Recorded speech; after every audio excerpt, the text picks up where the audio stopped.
अस्सलाम वालेकुम दोस्तों, जैसा कि आप जानते हैं राशिद बाबा जी, उम्मीद हो कि सारे बहन भाई खैरियत से होंगे। दोस्तों आपकी खिदमत में हाजिर है नई अपडेट साथ। दोस्तों बड़ी खबर, बड़ा खुलासा। दोस्तों से गुजारिश है जो चैनल पर नए चैनल को सब्सक्राइब जरूर कर दीजिएगा, वीडियो को लाइक करना ना भूलिएगा। दोस्तों बहुत बड़ी खबर लेके आए दोस्तों, ये पाकिस्तानी भगोड़ी आखिरकार इसमें ऐसा क्या है जो इसके कहने पे उठा के हिंदुस्तान के लोगों को जेल में डाला जा रहा है। जो पाकिस्तानी भगोड़ी है, ये पाकिस्तानी भगोड़ी अनलीगल तरीके से गई है, तो इसके ऊपर आखिरकार क्यों एक्शन लिया नहीं जा रहा, इसके कहने पर क्यों लोगों को उठा के जेल में डाला जा रहा है। दोस्तों इसकी तफसील जानिए इस वीडियो में। वो लोग सीमा से टकराए, वो पाश पाश हो गए। हिंदुस्तान के लोगों की इतनी मजाल नहीं है कि सीमा के सामने बोल पाएं। उनको सजाएं मिल जाती हैं, लेकिन अगर सजा नहीं मिलती तो सीमा हैदर को सजा नहीं मिलती। नाम का एक युवक है जो पाकिस्तान का रहने वाला है, यूट्यूबर है और पाकिस्तान के बॉर्डर इलाके की भी काफी इसने यूट्यूब पे वीडियोस बनाए थे, क्योंकि बॉर्डर का जिला है तो विभिन्न केंद्रीय एजेंसीज और कबूतर भी अरेस्ट हो गया, हवाएं भी अरेस्ट हो गई, टिड्डियां भी अरेस्ट हो गई, बादल भी अरेस्ट हो गया, विनय कुमार भी अरेस्ट हो गया, और जितने भी लोग गैर कानूनी तरीके से पाकिस्तान से हिंदुस्तान जाते हैं वो सब अरेस्ट हो जाते हैं। लेकिन अरेस्ट नहीं होती तो सीमा हैदर अरेस्ट नहीं होती। सबको सजाएं मिल जाती हैं, लेकिन अगर सजा नहीं मिलती तो सीमा हैदर को सजा नहीं मिलती। क्यों? शाइस्ता हनीफ जाती है, वो भी जेल में जाती है अपने 14 साल बेटे को लेकर। जितने भी लोग गैर कानूनी तरीके से हिंदुस्तान में जाते हैं उन सबको जेल में डाल दिया जाता है, या इवन यहां तक के कुछ मछुआरे भी होते हैं जिनको जेल में डाल दिया जाता है। लेकिन अगर जेल में नहीं डाला जाता तो सिर्फ एक शख्स को नहीं डाला जाता। वो कौन है? वो है सीमा हैदर। और सीमा हैदर की इतनी बड़ी वहां पे जय जयकार हो रही है कि सीमा हैदर वहां के पॉलिटिशियंस को नहीं बख्शती। आपको याद है राजवर्धन परमार, लानतों की भरमार, उसको इसने मारा पीटा, उसकी गाड़ी तोड़ दी। उसके बाद एक यूट्यूबर वहां से दिल्ली से ही था, राम कुमार, उसको इसने मारा पीटा। उसने वाज़ेह तौर पे स्टेटमेंट दिया, किसी ने नहीं पूछा। जब राजवर्धन परमार के ऊपर हमला किया गया किसी ने नहीं पूछा, राजवर्धन परमार को खामोश करवा दिया गया। मोमिन मलिक को इसने कितना आरोपित किया, मोमिन मलिक इसका कुछ नहीं बिगाड़ पाया। सूर्या वर्मा कितना बड़ा नाम है, सूर्या वर्मा को इसने इतना मजबूर कर दिया कि वो भी माफी मांगने पे मजबूर हो गया। इवन यहां तक कि सूर्या वर्मा को यह तक कह दिया था कि तुम्हें खरीद लूंगी, तुम्हें गली का कुत्ता बना लूंगी। उसने भी हार मानकर इसको देवी माना और इसको भाभी और बेटी का दर्जा दे दिया। आस्था मां, उनको भी जब वो इनके घर जा रही थी उनको भी ट्रोल किया गया, उनको भी जान से मारने की धमकी दी गई, उनके ऊपर भी हमला करने की कोशिश की गई, वो भी खामोश हो गई। और जो जो लोग इस केस में जाते हैं, मिथिलेश भाटी सबसे पहले आई थी, उनको भी मीडिया पर माफी मांगने के लिए मजबूर कर दिया। जितने भी पॉलिटिशियंस आते हैं उनको भी, जैसे राजवर्धन परमार को, माफी मांगने पे मजबूर कर दिया और वो भी खामोश हो गया। मोमिन मलिक जी, मोमिन मलिक जी बड़े वकील, उनको भी इतना आरोपित किया गया, उनको इतना बुरा बोला गया, द्रोही और आतंकवादी और पत्नी फंडिंग लेने वाला क्या कुछ बोला गया, वो भी कुछ नहीं बिगाड़ पाए। इवन यहां तक सोच लीजिए कि जो लोग सीमा से टकराए वो पाश पाश हो गए। हिंदुस्तान के लोगों की इतनी मजाल नहीं है कि सीमा के सामने बोल पाएं। सीमा सबको लठाड़ देती है, कभी किसी को पूछ कटी बोल देती है, कभी इस सीमा को राधा कृष्णा जी के साथ तुलना कर देते हैं लोग, कभी इसको देवी मानते, कभी नेशनल भाभी बोल देते, कभी वीर चक्र देने की बातें करते हैं। सबको सजाएं मिल रही हैं, लेकिन मिल नहीं रही सजा तो किसको नहीं मिल रही? सीमा हैदर को। दोस्तों विनय कुमार एक लड़का है, पाकिस्तानी यूट्यूबर है, और वो हिंदुस्तान जाता है, वीज़ा लेकर जाता है, फिर वापस आता है या वहीं से ही वीज़ा एक्सटेंड करवाता है और फिर उसको वहाँ पे अरेस्ट कर लिया जाता है। बताया ये जा रहा है कि वो नेपाल से गैर कानूनी तरीके से उसने एंट्री की, फेक डॉक्यूमेंट्स बनाए और उसने बैंक अकाउंट्स बनवाए, तमाम तर चीज़ें जो है वो करवाई। अब मैं हैरान होता हूँ कि एक बंदा चोर है, डाकू है, वो किस तरीके से मीडिया पर आकर ये कहता है कि मैं चोर हूं, मैं डाकू हूं। मुझे हैरानगी होती है। विनय कुमार अगर इस तरह उस गैर कानूनी तरीके से उसने एंट्री की थी तो फिर वो मीडिया पर यूं वीडियोस क्यों बना रहा था, और उसको अरेस्ट करने की वजह क्या थी?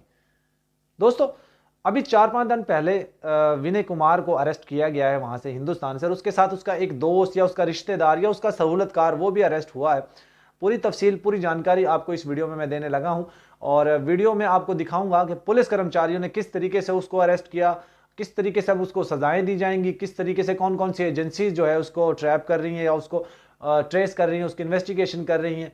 तो दोस्तों ये जैसलमेर का बॉर्डर है। पाकिस्तान की तरफ बात की जाए तो यहाँ पे रहीम यार खान का इलाका लगता है, और हिंदुस्तान की तरफ से बात की जाए तो जैसलमेर लगता है। दोनों का बॉर्डर है, और यहाँ पर बहुत सारे लोग इधर से उधर गैर कानूनी तरीके से आ जाते हैं, उनको पकड़ा भी जाता है, फिर उनको सजाएं भी होती है। बादल भी को भी पाकिस्तान में आकर उसको अरेस्ट किया गया और वो भी यहाँ पे जेल में। और आप तमाम दोस्त ये एक्सक्लूसिव रिपोर्ट देखिए जिसमें पुलिस कर्मचारी इसको पकड़ने की तमाम तर चीजें बता रहे हैं। तो ये रिपोर्ट देखिए। जैसलमेर जिला क्योंकि बॉर्डर का जिला है तो विभिन्न केंद्रीय एजेंसीज और जो स्टेट की एजेंसीज हैं उनके कोऑर्डिनेशन में हम लोग लगातार रहते हैं और कई बार हमें इनपुट आमजन से मिलते हैं। गोपनीय इनपुट के आधार पर ये जानकारी प्राप्त हुई थी कि ये विनय कपूर नाम का एक युवक है जो पाकिस्तान का रहने वाला है, यूट्यूबर है और पाकिस्तान के बॉर्डर इलाके की भी काफी इसने यूट्यूब पे वीडियोस बनाए थे और उसके अलावा भारत में आकर के भी इसने काफी यूट्यूब पे वीडियोस बनाए थे और कुछ समय ये गाजियाबाद रहा, गाजियाबाद से ये जैसलमेर आ गया।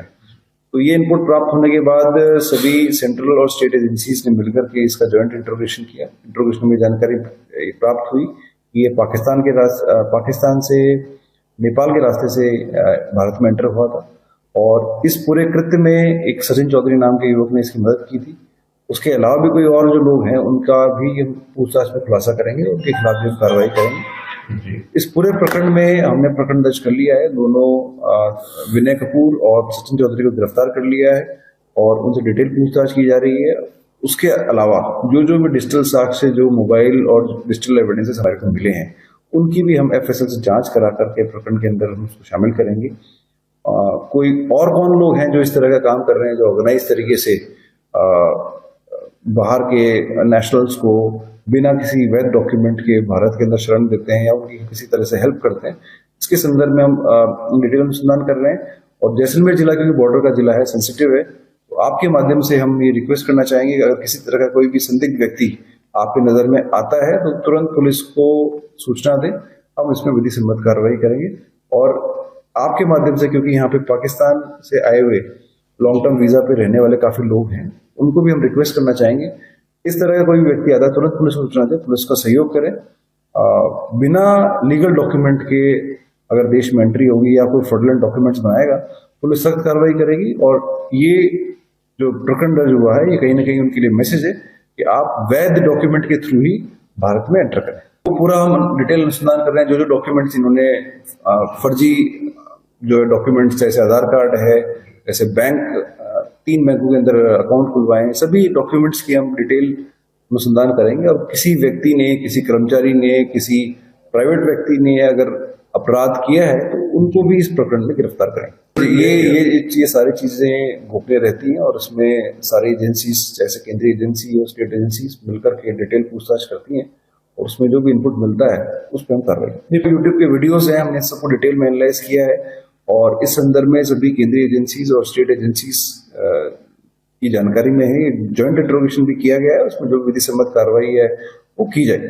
बहुत सारे डिजिटल एविडेंसेस हमें मिले हैं, इसके अलावा फ्रॉड डॉक्यूमेंट्स भी मिले हैं जो फर्जी तरीके से बनाए गए हैं, कूट रचित दस्तावेज का इस्तेमाल करके बनाए गए, उन सबको हमने जब्त किया, उसमें हम विधि सम्मत कार्रवाई कर रहे हैं। जेएसी हो चुकी है इसकी और जेएसी काफी डिटेल जेएसी हुई, 2-3 दिन चली है। उसमें सभी एजेंसीज के लोगों ने जॉइंटली इंट्रोगेट किया है और जो भी इनपुट आए हैं उसमें विधि सम्मत कार्रवाई, जो लीगल एक्शन है हम लोग कर रहे हैं। जो भी तकनीकी हमारे पास इनपुट प्राप्त हुए हैं उनका हम विश्लेषण कर रहे हैं और उसमें अगर किसी और व्यक्ति का भी कोई इन्वॉल्वमेंट पाया जाएगा या फिर कोई ऑर्गेनाइज तरीके से पाकिस्तान से बिना वैध डॉक्यूमेंट से भारत में एंट्री कराने का कोई काम कर रहा है तो उस पर भी विधि सम्मत कार्रवाई की जाएगी। मकसद क्या है मेंसरी के रिगार्डिंग हम लोग डिटेल पूछताछ कर रहे हैं और उस पूछताछ में जो भी चीजें आएंगी उस पर हम केंद्रीय एजेंसीज के साथ मिलकर के, स्टेट एजेंसी के साथ मिलकर के विधि सम्मत कार्रवाई करेंगे। देखिए, कोई बहुत अच्छे बैकग्राउंड से नहीं है यूट्यूबर। इसका कहना प्रथम दृष्टिया जो पूछताछ में सामने आया है, इसका कहना ये है कि यूट्यूब के जरिए और मजदूरी और